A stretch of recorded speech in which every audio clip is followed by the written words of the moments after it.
Hello and welcome back to Oak Grove Media and Film. Today we're looking at OCR Magazine's topic and we're specifically focused on the big issue context. Here's everything we're covering today. But before we do that, please do not forget to like, share and subscribe so you can have more OCR Media Studies videos coming straight to you. Right, let's get straight to it. So what is the big issue? The Big Issue is a street magazine, which is a magazine sold by homeless or poor individuals and produced mainly to support those populations, set up by Baron John Bird and Gordon Riddick. They were influenced by Street News NY and they too wanted to help homeless people earn an income. It was first published in September 1991 by Danish Publishing UK. The company itself is self-sustaining business that generates its income through magazine sales and advertising revenues. Financially, The Big Issue is a social enterprise. The Big Issue Foundation is a registered charity arm of the organisation. It aims to underpin the company's work by tackling the underlying causes of homelessness. So the goal is not just to essentially put homeless people in homes. They want to actually prevent people from becoming homeless in the first place. Vendors buy copies of the magazine for £1.50 and sell the magazine for £4, keeping the difference. So, using quick maths, that means the vendors earn around about £2.50 out of every sale. This is how the Big Issue has operated since day one, and it continues to help thousands of vendors earn a legitimate income and work their way out of poverty. So, is it just Big Issue in the UK? No. There are 9 other Big Issue products by the same name in other nations. We have Big Issue Australia, who started operating from around about 1996. We have Big Issue Japan, who started around November 2003. We have the Big Issue Kenya, 2007. Big Issue Korea from 2010. And we have the Big Issue Malawi from 2009. There's also the Big Issue Namibia, Republic of Ireland, South Africa, Taiwan, and Zambia as well. So how effective is the Big Issue? How effective are they in reaching their goal? Well, let's have a watch. We are Big Issue Group. Our business, changing lives. And this is our 2021 Group Impact Report. Read it and you'll discover our audience is changing lives. In 2021, vendors sold 1.65 million copies of the mag, generating £2.7 million in income. Our support is changing lives, helping over 2,000 vendors with training, emotional and financial support, working with 50 unique creators in our shop, and launching breakthrough media training, bringing 18 to 24-year-olds into the workplace. Our investment is changing lives, with £39.7 million in assets under management, delivering 184 investments in innovative social enterprise. And our advocacy is changing lives, successfully campaigning for UK government to commit £380 million to support those with rent arrears, and successfully passing our Wellbeing of Future Generations Bill through the House of Lords. So, as you can see, The Big Issue is not just a magazine. They don't just publish a magazine and call it a day. They are a social enterprise whose organisation is built on the premise of social change. They use magazines as a vehicle for this social change. The average circulation per weekly issue is, as you can see on the screen, 49,376. What I mean by weekly issue is the fact that they produce one issue per week. So whereas some newspapers are daily issues, this one is weekly. The Big Issue is weekly. This 49,376 is actually a decrease in comparison to 2019 numbers because, as you can imagine, the COVID pandemic happened in 2020. So, of course, this really affected their USP, their unique selling point of having vendors on the streets. What did they do in these challenging times then?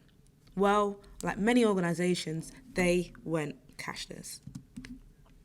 While everyone was in lockdown, this of course meant that people had to go online to read The Big Issue. This meant that the magazine was being sold through alternative methods, subscriptions, and for the first time ever, in supermarkets. Newsagents, it was also sold in, and a digital version was actually produced through their Big Issue UK app, which is on Google Store and the Apple App Store as well. But this attempt to still maintain revenue for the frontline teams meant that they, the big issue, were still able to support their vendors. Because they still had these other means of creating money and creating revenue, it meant that actually they were able to provide over £1 million in support for their vendors. When restrictions eased, vendors were armed with Zettel card readers and a touch-free PayPal QR-esque system as well. These technological advancements actually really helped the big issue rather than hinder them. This is an excerpt from their website. They write, before March 2020, 193 big issue vendors were offering cashless payments. That number is now 594 and rising. And the results are tangible. Vendors who offer cashless earn an average of 30% more than non-cashless, and that's only likely to increase as the already rapid pace of cashless adoption accelerates with the UK now reopening for business. Think about it now. When's the last time you really paid in cash for something? Personally, I use Apple Pay for nearly all of my purchases. I don't really use cash anymore. The slogans of the company are very interesting. One of their slogans is a hand up, not a hand out. As you can see, they put this on the front cover of each of their magazines. A handout is something given freely or distributed free to those in need. Okay, it's something that's given to those in need. They don't necessarily need to work for it.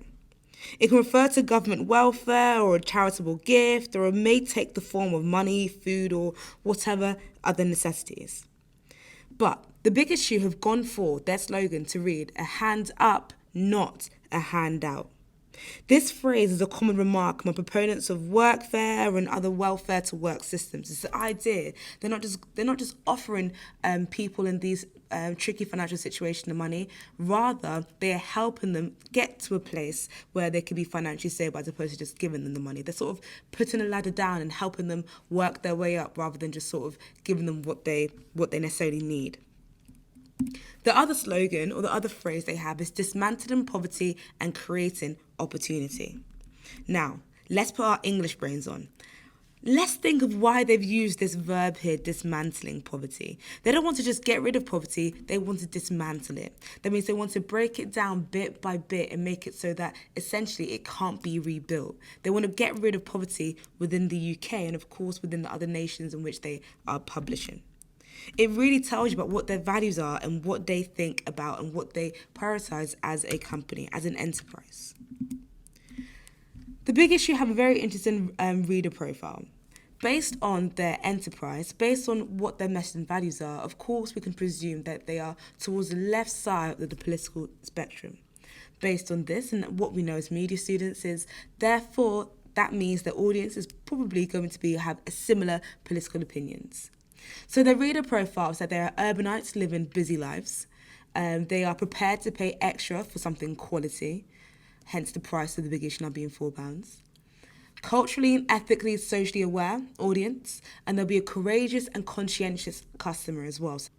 Here are some stats and statistics about the big issue readership that you may want to add into your big issue essays just to demonstrate to the examiner, to your teacher, that you have a detailed and comprehensive understanding of the big issue. So first of all, they have a 56% female audience and 44% male readership, I should say. Their social demographic is 72% ABC1. In full-time work is 41% of them. 31% are studying, so a third of them, or up to a third of them, have some sort of education. Age group-wise, those who are younger than 24, 20.5%. 25 to 44, 38.4%, and those between 45 to 64, 29.3%, and those who are over 65 is 11.9%. So by quite a bit, the smallest group, so the age range that's least read by, that the magazine list read by, is over 65. 11.9% of over 65s read the big issue. You may want to consider why that is. Perhaps thinking about political beliefs and political ideas. Here is an excerpt from the editor of The Big Issue, Paul McNamee. He said, "We focus on stories and voices that really tell an outsider story, important voices that are rarely properly heard in main media. Hitting the 25th anniversary, this is back in 2017, led me to look again at what the big issue was at launch. So we've gone back to early approaches of a certain stridency and more agitating voice, and there's plenty of news to get your teeth into. It is very clear that the big issue uses their platform to amplify the voices of the underrepresented and the marginalised. So let's get into the message and values of the big issue.